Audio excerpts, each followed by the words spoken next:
তখনও সব খাতাগুলো ঘরে যা ছিল সব বের করে দেখে পরে কাটে কাটে এগুলো লাগাইছে ওর খাতায়।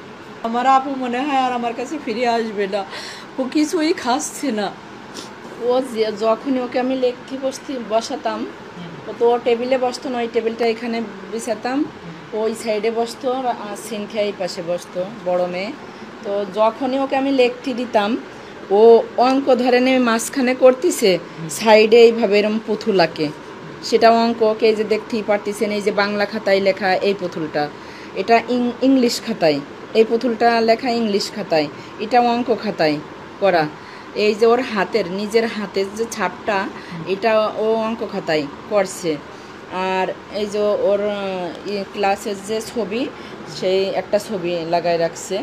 ও এইভাবে আর কি করে, সেইগুলো মানে সব কিছু মিলায়ে ও ওইগুলারে কাইটে খাতা থেকে তারপরে যে কালকে লাগায়ে পরে এটা একটার মধ্যে করেছে। এইটা সিনথিয়া কালকে করছে। এইগুলো ঘটনার পর যখন ওকে পাওয়া যাচ্ছিল না, অনেক মিস করতেছিল, তখনও সব খাতাগুলো ঘরে যা ছিল সব বের করে দেখে পরে কাটে কাটে এগুলো লাগাইছে ওর খাতায়। কলম দিয়ে মানে খাতার ওর অভ্যাসই ছিল। আর এর জন্য আমি ওকে অনেক রাগ করতাম, অনেক বকা দিতাম যে কেন তুমি আম্মু লিখতে বসে খাতার সাইডে দাগাও। মানে ক্লাসের বাসার খাতা তো ওর আলাদা থাকে, ও যদি ক্লাসের খাতায় ওকে আমি লিখতে দিছি, সেটাই ও সাইডে মানে না দাগ দিলে ওর ভালোই লাগতো না। ও কিছু না কিছু আঁকতোই, মানে আঁকার উপরেই থাকতো। ও হচ্ছে মুরগির রোস্ট খেতে অনেক পছন্দ করে, বিরিয়ানি, গরুর গোশের বিরিয়ানি খেতে অনেক পছন্দ করে, তারপরে বার্গার খেতে অনেক ভালোবাসে ও। বাইরে আমরা কোথাও গেলে ওকে বার্গার খাওয়াইতেই হয়, জুস খায়।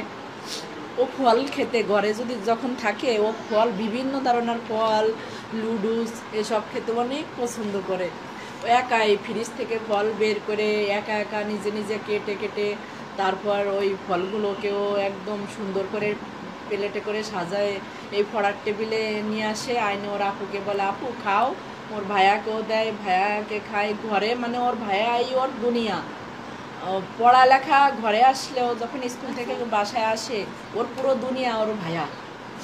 ওর ভাইয়ার সঙ্গে দুষ্টামি করা, খেলা করা, সব কিছু করে।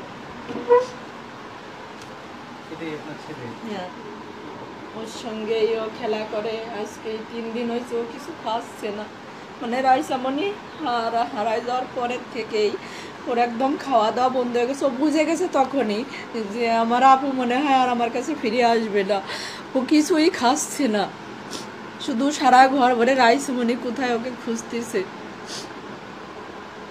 আপনারা শুধু দোয়া করবেন আমার বাচ্চাটা যেন ঠিকঠাক মতো আমরা পাই, আর আমার বাচ্চা যেখানে গেছে সে যেন শান্তিতে থাকে।